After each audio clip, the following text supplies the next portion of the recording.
Subscribe कीजिए the perfect classes channel को और बेल आइकन को दबाइए लेटेस्ट वीडियो सबसे पहले देखने के लिए।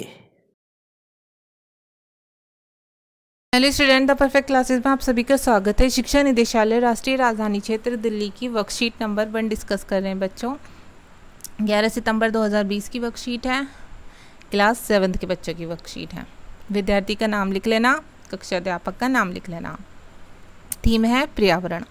तो पढ़ते हैं वर्कशीट।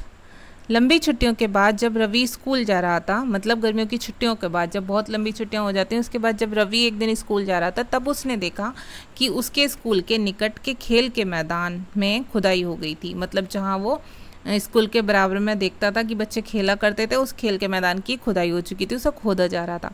वहीं एक मैदान उनके खेलने के लिए वहाँ पर था, और वो बस एक अकेला मैदान था जिसमें बच्चे खेला करते थे।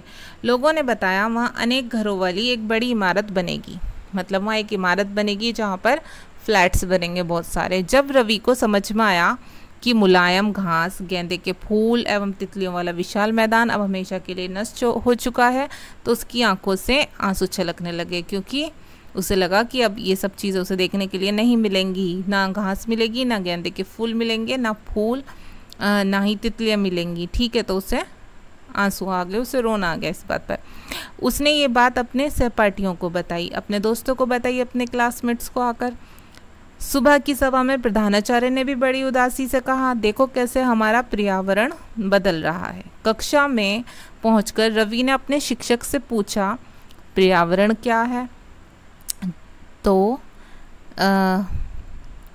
शिक्षक ने क्या बताया? उनकी शिक्षक ने बताया, जो कुछ भी आप अपने आसपास देखते हो वही पर्यावरण है। इसका अर्थ है, वो सोचने लगा रवि, स्कूल, भवन, मेज, कक्षा में रखी कुर्सियाँ, यहाँ तक कि खुला मैदान, सड़क, कूड़ा करकट, मेरे दोस्त, ये सभी हमारे पर्यावरण के अंग हैं। बिल्कुल हैं, क्योंकि जो कुछ भी हमारे आसपास है, जो कुछ भी हमारे लिए उपयोगी है, जो कुछ भी हम देखते हैं अपने चारों तरफ, और जिसका कुछ महत्व है, जो भी चीज़ हमें दिखती है अपने आसपास, वो पर्यावरण में आती है बच्चों। ठीक है, जो भी हम अपने चारों तरफ दिखाई देता है। तो अपने आसपास उपलब्ध संसाधनों की सूची बनानी है, उन्हें निम्नलिखित तालिका के अनुसार वर्गीकृत कीजिए। अब बच्चों, संसाधन किसे कहते हैं पहले मैं बता दूं। संसाधन वो होते हैं जो मनुष्य की आवश्यकताओं की पूर्ति करते हैं। मतलब कोई भी ऐसी चीज़ जो हमारे लिए उपयोगी है, जिसका हम यूज़ करते हैं, जिसका कुछ महत्व है हमारे लिए, वो संसाधन कहलाता है। तो हमें यहाँ पर लिखना है घर में उपलब्ध संसाधन। ठीक है, घर में उपलब्ध संसाधन लिखने बच्चों हमें। तो हम लिख देंगे पलंग, उस पर हम सोते हैं, लकड़ी का बना होता है, उस पर हम सोते हैं। ठीक है, वो हमारे लिए उपयोगी है, वो एक संसाधन है। सोफ़ा, उस पर हम बैठते हैं, वो भी संसाधन है। चम्मच, उससे हम खाना खाते हैं, वो भी संसाधन है, आदि।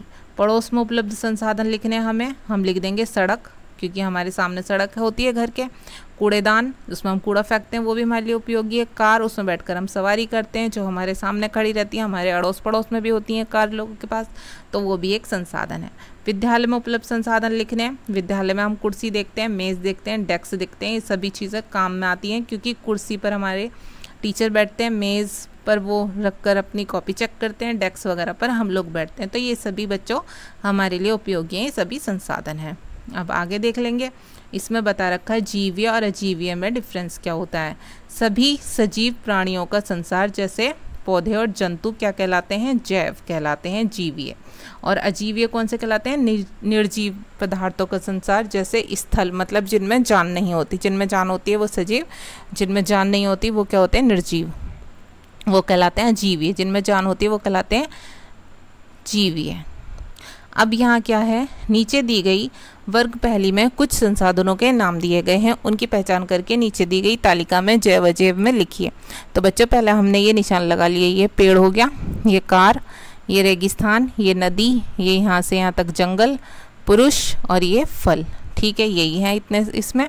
अब इन्हें बांट देंगे हम जैव अजैव में। देखिए, जैव में पेड़ आ गया, क्योंकि वो पादप जगत से संबंधित है, पौधों से संबंधित है। जंगल आ गया, ये भी पौधों से संबंधित है। पुरुष आ गया, ये मनुष्य है, ये भी जीवित होता है, तो ये जैव है। अब नदी का जो पानी होता है वो प्रकृति से मिलता है हमें, वो भी जैव संसाधन में आ जाएगा। फल वो हमें पौधों से ही प्राप्त होता है, पेड़ों से, इसलिए वो भी जैव संसाधन में आ जाएगा। अजैव संसाधन कौन से होते हैं बच्चों? कार वो निर्जीव होती है, जब तक हम उसमें पेट्रोल नहीं डालेंगे, उसे हम चलाएंगे नहीं, तब तक वो नहीं चलेगी। ठीक है, ऐसे ही रेगिस्तान में रेत होता है, वो निर्जीव होता है। अगर हवा उसे उड़ा कर ले जाए कहीं, वो बात दूसरी है, अपने आप वो वहीं रहेगा जहाँ है। तो ये वर्कशीट सॉल्व हो गई आपकी। अगर आपको मेरी वीडियो पसंद आई है तो प्लीज़ मेरी वीडियो को लाइक कीजिए, शेयर कीजिए, हमारे चैनल को सब्सक्राइब कीजिए। Thanks for watching.